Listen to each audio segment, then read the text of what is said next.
చూద్దాం. చేవేళ్ల ఎమ్మెల్యే కాలే యాదయ్యకు చేదు అనుభవం ఎదురైంది. చేవేళ్లలో బస్సు ప్రమాద స్థలానికి వెళ్లిన కాలే యాదయ్యను స్థానికులు అడ్డుకున్నారు. ఎమ్మెల్యే డౌన్ డౌన్ అంటూ స్థానికులు నినాదాలు చేశారు.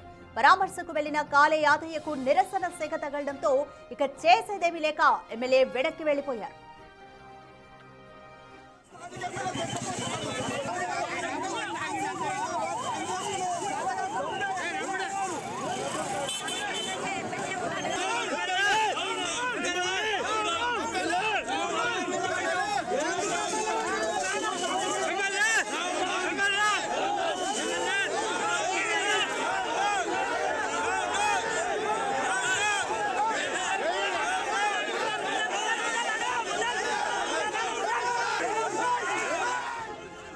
హైదరాబాద్ చేవేళ్ల మార్గంలో ఈరోజు ఉదయం ఘోర బస్సు ప్రమాదం జరిగింది. బస్సు టిప్పర్ లారీ ఢీకొన్న ఈ ఘటనలో 25 మంది వరకు మృతి చెందారు. అయితే ఘటనా స్థలానికి ఇప్పటికే పలు అధికారులు కూడా చేరుకుంటున్నారు. అలాగే చేవేళ్ల ఎమ్మెల్యే కాలే యాదయ్య కూడా ఘటనా స్థలాన్ని పరిశీలించడానికి వెళ్లారు.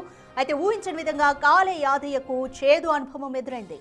చేవేళ్లలో బస్సు ప్రమాద స్థలానికి వెళ్లిన కాలే యాదయ్యను స్థానికులు అడ్డుకున్నారు. ఎమ్మెల్యే డౌన్ డౌన్ అంటూ వాళ్ళు నినాదాలు చేస్తున్నారు. స్థానికులందరూ కూడా పరామర్శకు వెళ్లిన కాలే యాదయ్యకు నిరసన సెగ తగలడంతో ఇక చేసేదేమీ లేక ఎమ్మెల్యే వెనుదిరిగారు. అయితే అక్కడ యాక్సిడెంట్ జరిగిన స్థలంలో సింగిల్ రోడ్ ఉన్నట్టుగా తెలుస్తుంది. అక్కడ స్థానికులు కూడా ఈ సింగిల్ రోడ్ని ఎక్స్టెండ్ చేయాలి. ఎందుకంటే అది నేషనల్ హైవే మీద భారీగా వాహనాలు వెళ్తూ ఉంటాయి, పోతూ ఉంటాయి. మరి ఎందుకని ఇది ఇంకా సింగిల్ రోడ్గానే ఉంది? సింగిల్ రోడ్ని విస్తరణ చేయాలి అంటూ కూడా ఎప్పటి నుంచో అక్కడ స్థానికుల డిమాండ్. బట్ గత ప్రభుత్వ పాలనలో కూడా అది జరగలేదు. ఇప్పుడు కాంగ్రెస్ ప్రభుత్వం వచ్చాక కూడా 2 సంవత్సరాలైంది. సో ఇంకా జరగలేదు అన్నట్టుగా అక్కడ స్థానికుల్లో ఆగ్రహ జ్వాలలు రేకెత్తాయి.